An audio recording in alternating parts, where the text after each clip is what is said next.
खा ले। नहीं दीदी, पापा आएंगे ना, हम तभी साथ में खाना खाएंगे। पापा को आने में अभी वक्त लगेगा, तब तक तुम खाना खा लो। लेकिन रोहन अपनी जिद पर अड़ा हुआ था। वो तब तक खाना नहीं खाता जब तक उसके पिता राजेंद्र काम से घर नहीं लौट आते। रात का खाना वो सब एक साथ मिलकर ही खाते। राजेंद्र एक होटल में वेटर का काम करता था, जिससे वो अपना घर चलाता था। कुछ साल पहले उसकी पत्नी प्रीति की एक हादसे में मौत हो गई थी। तब से उसी ने दोनों बच्चों का पालन पोषण किया था। रूपाली अब 18 साल की हो गई थी, इसलिए वो अपने छोटे भाई का खूब ख्याल रखती थी। ले भाई, अब खाना खा ले, पापा को आने में देर हो जाएगी। तू जानता है जब तक उनका होटल बंद नहीं होता वो घर नहीं आते। अच्छा, आज मैं तुम्हें अपने हाथों से खाना खिलाऊं? तू मुझे अपने हाथ से खाना खिलाएगी दीदी, लेकिन साथ में कोई कहानी भी सुनाओगी तब मैं खा लूंगा। अच्छा ठीक है, चल मैं तुझे कहानी सुनाते हुए खाना खिलाती हूँ। दीदी, आज माँ होती तो वो भी मुझे ऐसे ही खाना खिलाती। ऐसा कहते हुए उसकी आंखों में आंसू आ जाते हैं।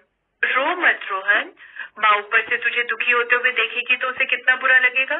तुझे पता है रोहन, माँ बहुत ही अच्छा खाना बनाती थी। सच में दीदी? वैसे खाना तो आप भी बहुत अच्छा बनाती हो। सच में? फिर तो तुझे थोड़ा और खाना पड़ेगा। ऐसे वो सारा खाना रोहन को खिला देती। खाना खाने के बाद वैसे ही राजेंद्र घर लौट आता है। बेटी, तुम दोनों ने खाना खा लिया? पापा, मैंने रोहन को खाना खिला दिया है, बस अब मैं रह गई हूँ। मेरी बच्ची मेरे इंतजार में कब से भूखी बैठी है। चल अब जल्दी से खाना खा लेते हैं। और सुन, ये भी प्लेट में डाल कर ले आई हो। ये क्या है पापा?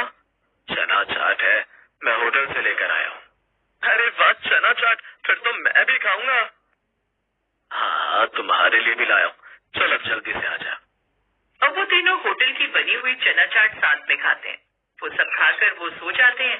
फिर अगली सुबह, पापा आज भी होटल से आते वक्त आप चना चाट लेकर आना। ठीक है बेटा। राजेंद्र काम पर चला गया, लेकिन शायद उस दिन किस्मत को कुछ और ही मंजूर था। राजेंद्र जिस होटल में काम करता था उसमें आग लग जाती है। वो आग बड़ी भयानक थी और उस आग में सारा होटल जलकर खाक हो जाता है। हे भगवान, ये आग कैसे लगी मालिक? सड़क पर आ गया राजेंद्र। न जाने ये सब कैसे हो गया, मैं तो कहीं का नहीं रहा, मेरा सब कुछ लुट गया। मालिक, हिम्मत से काम लीजिए। कैसे हिम्मत से काम लूं? सब कुछ बर्बाद हो गया। अब तो मैं तुम लोगों को नौकरी पर भी नहीं रख पाऊंगा। राजेंद्र की नौकरी चली गई और उसे अब इस बात की चिंता सताई जा रही थी कि वो कैसे अपने परिवार का गुजारा करेगा। शाम को वो भारी मन से घर लौटा। पापा अब इतनी जल्दी आ गए? आप हमारे लिए आज भी चना चाट लाए हो ना? थोड़ी देर के लिए चुप हो जाओ रोहन। राजेंद्र को परेशानी में से एक रूपाली सब समझ गई। थोड़ी देर चुप हो जा रोहन, पापा परेशान लग रहे हैं। क्या बात है पापा, सब ठीक तो है ना? कुछ ठीक नहीं बचा, मेरी बच्ची सब बर्बाद हो गया। आखिर क्या हुआ पापा, ठीक से बताइए ना। मैं जिस होटल में काम करता था उस होटल में आग लग गई बिटिया, और ये कैसे वो मुझे खुद नहीं पता।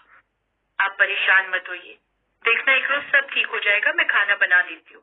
कुछ देर बाद खाना खाकर वो सब सो जाते हैं, लेकिन राजेंद्र को उस रोज नींद ही नहीं आई। ऐसे ही 2 दिन बीत गए। नहीं, मुझे नहीं पता दीदी, मैं ये खाना नहीं खाऊंगा। मुझे वो चना चाट खाना और कुछ नहीं। तू जानता है ना रोहन, पापा का होटल अब नहीं बचा तो कहाँ से लाऊं तेरे लिए वो चना चाट? मुझे नहीं पता, मुझे खाना है, मतलब खाना है। तभी रूपाली राजेंद्र से, पापा आप बाजार जाकर सामान ले आइए, मैं घर पर ही इसके लिए चना चाट बना देती हूँ। कुछ देर बाद राजेंद्र चना चाट का सामान लेकर आ गया। कुछ ही देर में उसने ढेर सारी चाट बना ली। उसकी बनाई हुई चाट उन सबको बड़ी पसंद आई। वाह दीदी, ये चाट तो उस होटल की चाट से भी अच्छी बनी है। क्या सच में?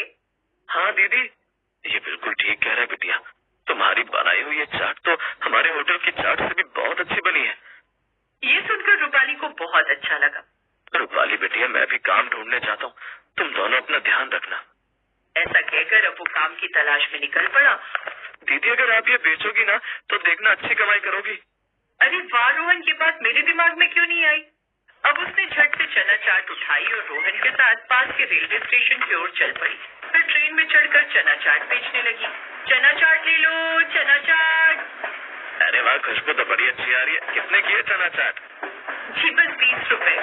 ठीक है, तो 2 दे दो। रूपाली ने जल्दी से अखबार निकाला और पुड़िया में डालकर चना चाट देने लगी। उस ग्राहक को वो इतनी पसंद आई कि उसने उससे और चाट खरीद ली। उसकी देखम देखी और भी ग्राहक उसके पास आने लगे और उससे चाट खरीदने लगे। लेकिन कुछ ही देर में उसकी सारी चाट खत्म हो गई। अरे ये क्या, अब तो सारी चाट खत्म हो गई, लगता है कल और ज्यादा बनाना पड़ेगा। रूपाली रोहन के साथ घर लौट आई। दीदी आपकी तो कमाई हो गई। हाँ, लेकिन इतनी भी नहीं, कल हम और भी कमाई कर सकते हैं, लेकिन उससे पहले हमें इन पैसों से चाट का और भी सामान लाना होगा, और वो भी पापा के आने से पहले। अब वो दोनों मार्केट चले जाते हैं और जरूरत का सामान ले आते हैं। फिर शाम को राजेंद्र घर लौटता है तो उसे कहीं भी काम नहीं मिलता। खाना खाकर वो सब फिर से सो जाते हैं। फिर अगली सुबह राजेंद्र फिर से काम की तलाश में निकल जाते हैं।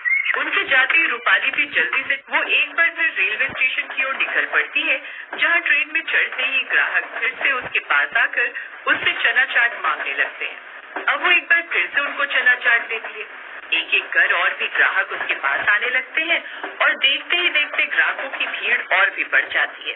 वाह, क्या बढ़िया बनाया है तुमने, मजा आ गया, ऐसी चाट तुमने आज तक नहीं खाई। अब एक एक कर उनके पास और भी ग्राहक आने लगे और कुछ ही देर में वो उसकी पूरी चाट दिख जाती है।